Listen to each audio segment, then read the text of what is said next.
أهلا بكم متابعين الأبطال. تشاهدون اليوم الدمية الغامضة التي وجدتها إحدى السيدات أمام منزلها، إلى الجن الذي اختطف أحد المغامرين، وحتى الدمية المعلقة والتي ترقص على أنغام الموسيقى، والكثير من المقاطع المرعبة. تصحبكم ولاء محمد فقط على العالم الخفي. إحدى السيدات وجدت هدية غامضة على باب منزلها، أحست بالدهشة والحيرة فقامت بأخذها للداخل لترى ما تكون.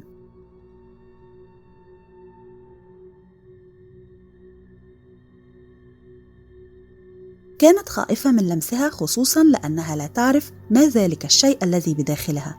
وضعتها بصندوق مغلق بغرفتها، وبعدها جلست وفتحت الصندوق لتفحصها، وبدأت تخرج من داخلها خيط مربوط به بعض من العظام بشكل مرعب.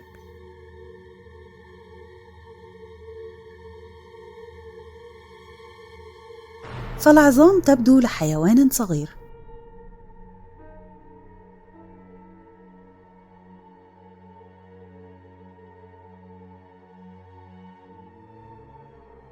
كما أنها وجدت شيئا آخر بداخلها.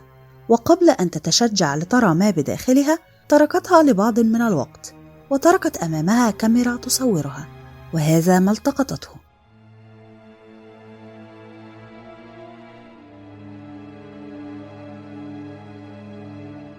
فالدمية تحركت وحدها بشكل مرعب. بعدها بدأت تكمل تفحص الدمية، فوجدت ورقة كتب عليها اسم أبيجيل، فتساءلت هل هذا اسمها؟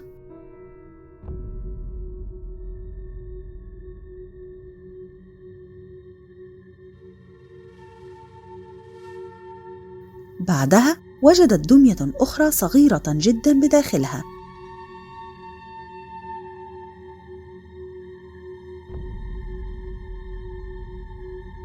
تحيرت الفتاة وتساءلت عن غرض تلك الدمية الغامضة، ووضعتها مرة أخرى بالصندوق، وأشعلت بعضا من البخور والذي هو معروف لديهم لطرد الأرواح الخبيثة، وهذا ما حدث.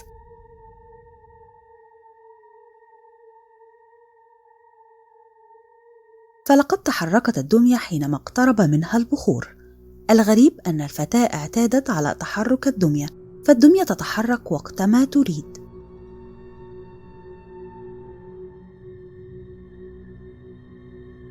حتى أنها عرضت عليها بعضا من الحلوى فتحركت نحوها وكأنها تريدها. فهل تعتقدون أن تلك الدمية مرتبطة بسحر، أم ربما يكون كل ذلك تزييفا؟ شاركوني برأيكم. التقط أحد الشباب مقطعا مرعبا أثناء الليل، وبعدما سمع أصواتا غريبة بالمنزل بدأ بالتصوير حينما ازدادت الأصوات، وبعدها حدث شيئا مرعبا.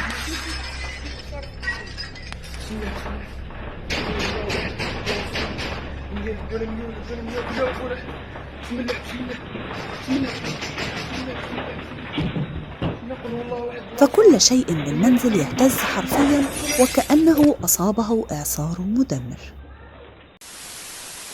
تركت أحد الأمهات دمية طفلها على أرجوحة متواجدة بالغرفة، وبينما كان طفلها نائما في سريره، وفجأة تحركت ذراع الدمية لتشير ناحية الطفل. بعدها بدأ الطفل في الصراخ بشكل هستيري، والدمية تتحرك بشكل مرعب.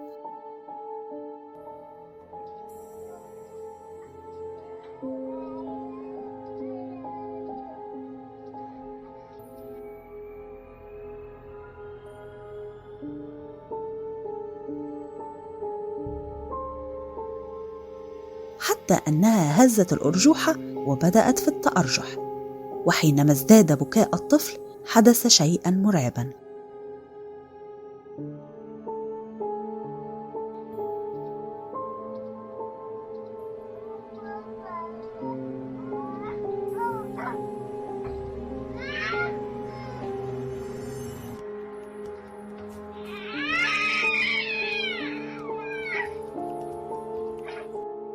فلقد تحركت الدمية وطار منها جسما ضبابيا أسودا للأعلى، وسقطت قطعة قماش ربما كانت تحت الدمية على الأرجوحة.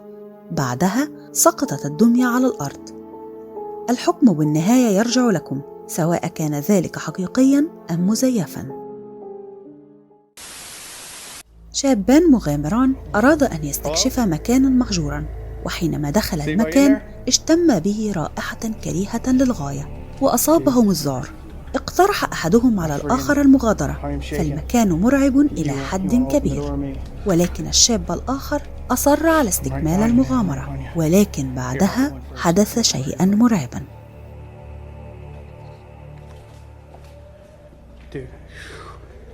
Man, I think we're done in here. I think we gotta get out of here. Is there anything else in there?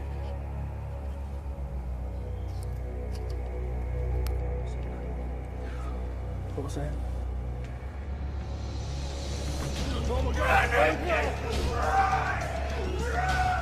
فلقد جذب أحد الشباب من قدمه بواسطة كائن خفي. صرخ الشاب وتبعه صديقه محاولا تخليصه، ولكن للأسف ذلك الشاب تم جذبه لداخل إحدى الغرف المظلمة، ولم يستطع صديقه أن يساعده. وحينما عاد صديقه لاحقا بالنجدة وجدوه مقتولا وجسده ممزقا.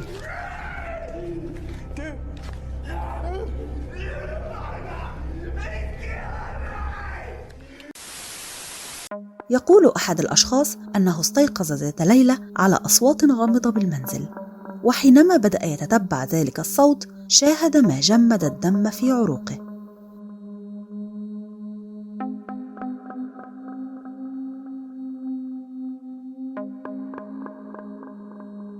فبغرفة المكتب شاهد شخصية مظلمة تجلس أمام المكتب، وعند فتح الضوء تختفي وتظهر مرة أخرى عند إغلاق الضوء، مما أصابه بالذعر ولم يصدق ما رأى.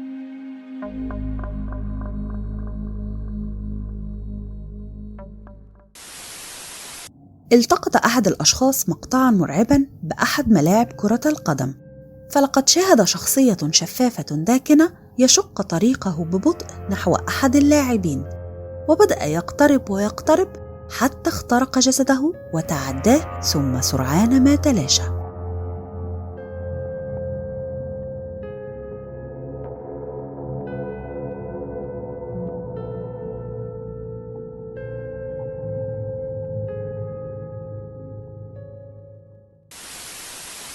إحدى الفتيات على التيك توك قامت بنشر مقطعاً مرعباً، حيث كانت تقوم بتسجيل مقطعاً وتتحدث عن شرائها لكلب من أستراليا، ولكنه يختبئ داخل الدولاب، وكانت تحدثه وتوجه الكاميرا ناحيته. He's half Cocker Spaniel and Australian Shepherd. I rescued him. He's from Japan. Do you want a tree? Yeah, you want a tree? ولكن ما تم تصويره لم يكن أبداً وجهاً لكلب، بل كل من شاهده قالوا أن ذلك يستحيل أن يكون وجه كلب، بل أنه وجهاً لشبح.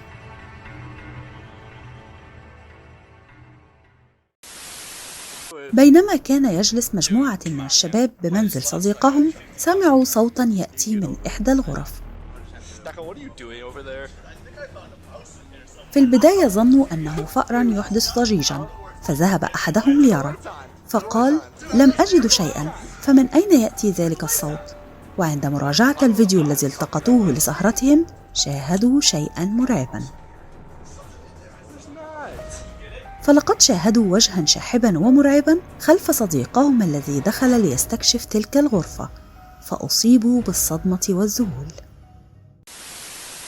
أحد الأشخاص بجورجيا سمع أن إحدى المقابر يرى بها الزوار أشياء مرعبة، فقرر الذهاب إليها ليرى بنفسه، وهذا ما التقطته الكاميرات. في بداية الأمر من الممكن ألا ترى شيئاً، حتى أن الشاب حينها لم يلاحظ أي شيء، ولكن بإبطاء المقطع تمت مشاهدة ما هو مرعب، فلقد ظهر ظلاً أسود يقف بعيداً بين الشجيرات دون أن يلاحظه أحد. بعض المستكشفين بالمكسيك كانوا يحققون بأحد المقابر التي يقال أنه يحدث بها أشياء مرعبة، وبينما كانوا يتجولون بين شواهد القبور سمعوا بعض الأصوات المخيفة.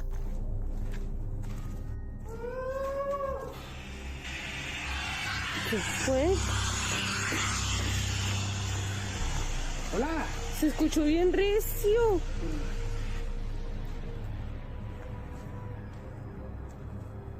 ¿No será una bruja? وبعدها ببضع دقائق شاهدوا جسما ضبابيا أسود بين القبور. Hola. ¿Acá se escuchó? Sí, ya. Ey, se ve una sombra allá, payaso. ¿Acá? Se ve una sombra. ¿Dónde dice Edwin y Karina? Allá, sí, se ve una sombra. Allá, ey, alguien está parado ahí. payaso, alguien está parado ahí. ولكنه سرعان ما أبعدهم بإسقاط أشياء بجانبهم. بعدها وبينما هم بجانب قبر أحد المغنيين بالمكسيك أسقط كائنا ما قبعة أحدهم.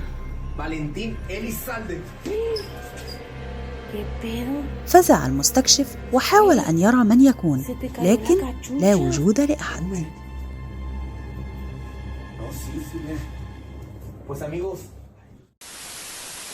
التقط أحد الركاب في فيتنام مقطعا مرعبا خلال تواجده بأحد الحافلات، فلقد ظهرت سيدة غامضة أمام زجاج السيارة، استرقت النظر لداخل الحافلة وسرعان ما اختفت.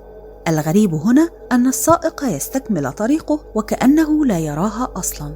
فهل تعتقدون مثلي أن ذلك المقطع مجرد مقطع مزيفا للمسح فقط؟ شاركوني برأيكم. أحد الأطفال وبينما كان يرقص على أنغام الموسيقى فوجئ بشيء مرعبا يحدث، فلقد بدأت أحد البراويز المعلقة والتي على هيئة حيوان بالاهتزاز وكأنه يرقص معه. خاف الطفل وصرخت أخته الصغيرة التي كانت معه. حاول الطفل استراق النظر مرة أخرى، فشاهد هذا الحيوان يفتح فمه وكأن الروح دبت به وأصبح حيا. أعتقد من رد فعل الأطفال أن ذلك الفيديو حقيقي، فالأطفال لا يكذبون. عائلتين يشتكيان من أشياء غامضة تحدث مع أطفالهم. العائلة الأولى تعيش في هاواي وتشتكي من شبح يلازم طفلتهم منذ أن كانت رضيعة وحتى اليوم. الفتاة حاليا عمرها 5 سنوات وتدعى كاريسا. تعتقد عائلتها أن ذلك الشبح ربما يكون حارسها. تقول والدتها أنها عندما كانت رضيعة كانت تنظر حولها وتضحك وكأنها ترى شيئا لا نراه، وحينما كنت أضعها على الأرض تنظر لاتجاه معين وتدقق فيه، وعندما كنت ألتقط لها الصور يظهر ذلك الشيء الذي يشبه الشريط، وغالبا ما يظهر حولها بالصور.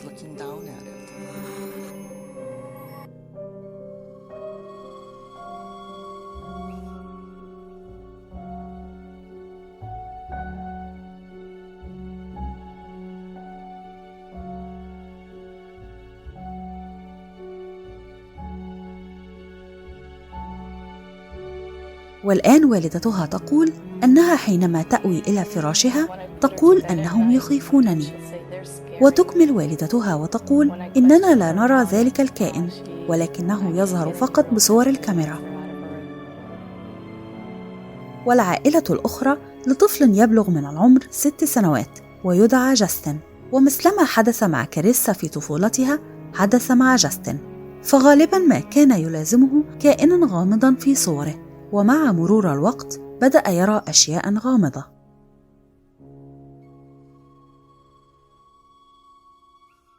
تقول والدته أنه بإحدى الليالي صرخ وقال: لقد رأيت رجلا يقف عند مدخل غرفتي، ومن ثم أكمل طريقه خلال الممر.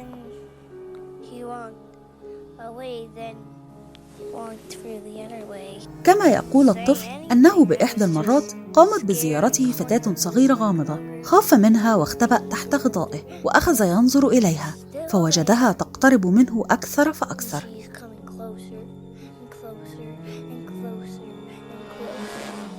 وعندما علم بقصته أحد المؤلفين والذي تعمق بعلم ما وراء الطبيعة قرر زيارته وجلس يتحدث مع الطفل. يقول: حينما دخلت المنزل أحسست بكثافة لطاقة المنزل، وبدأ يستجوب الطفل، فحكى له أنه رأى طفلة صغيرة شعرها ليس ناعما.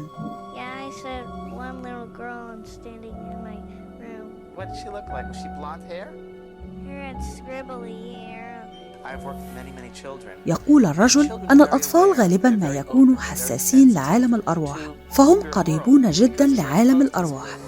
اصطحب الطفل الرجل إلى غرفته.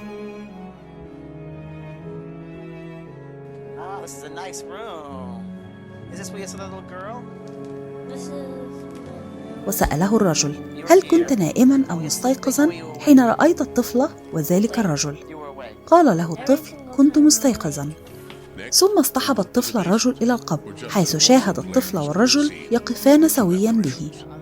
يقول الطفل: لقد رأيتهم يختبئون في الخزانة. ثم قال له الطفل: تلك الطفلة تحب أن تلعب بتلك اللعبة، وأشار له على حبل مشنقة.